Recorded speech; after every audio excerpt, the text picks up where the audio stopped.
Mr. President, at the outset, let me thank you for convening this annual open debate today on the important theme of protection of civilians in armed conflict.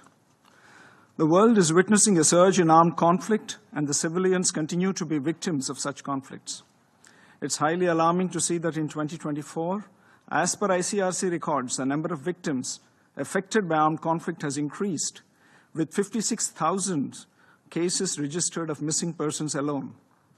It's a paramount responsibility of the national governments to create a conducive environment where civilians are safe and secure.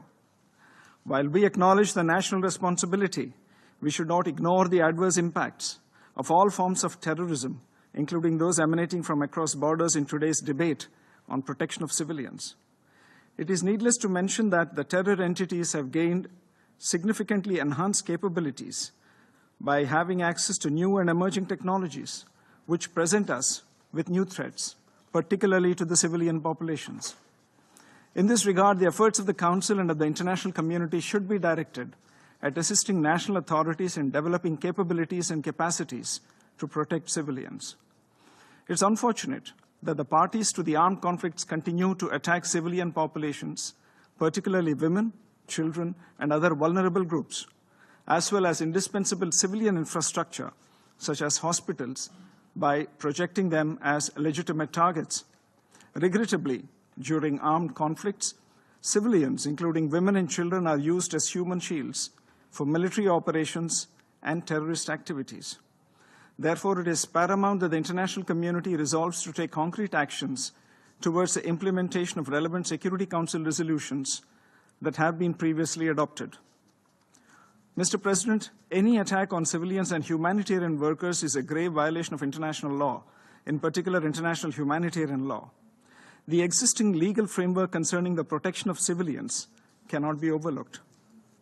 Respect for principles of the UN Charter, including sovereignty and territorial integrity of member states, should remain the basis for all actions taken by the Council for the protection of civilians. A politically motivated decision to intervene in an armed conflict situation may have devastating consequences, including to the civilian population, and therefore must be prevented. Furthermore, any intervention must be proportionate and based on credible and verified threat perception. The Council and the international community must take necessary measures to ensure effective and timely protection of civilians, including their life, dignity, and rights. The core principles of humanity, neutrality, impartiality, and independence must continue to guide the operations of all humanitarian agencies and organizations. Mr. President, I am constrained to respond to the baseless allegations of the representative of Pakistan on a number of issues. First, India has experienced decades of Pakistani-sponsored terrorist attacks across our borders. This has ranged from the horrific 26/11 attack on the city of Mumbai to the barbaric mass murder of innocent tourists in Pahalgam in April 2025. The victims of Pakistani terrorism have been predominantly civilians, since its objective has been to attack our prosperity, our progress, and our morale. For such a nation to even participate in a discussion on protection of civilians is an affront to the international community. Second, Pakistan has repeatedly used a civilian cover to advance the cause of terrorism.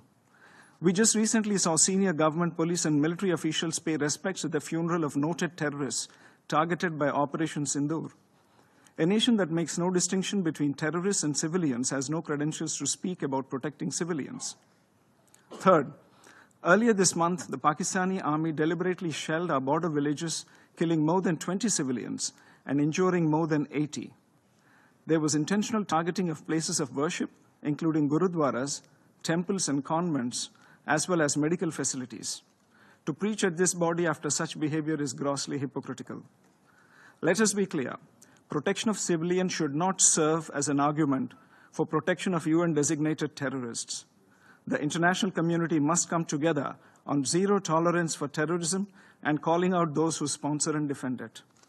In conclusion, Mr. President, my delegation reaffirms its commitment to working in close cooperation with the international community to alleviate the suffering of civilians affected by armed conflict. I thank you, Mr. President.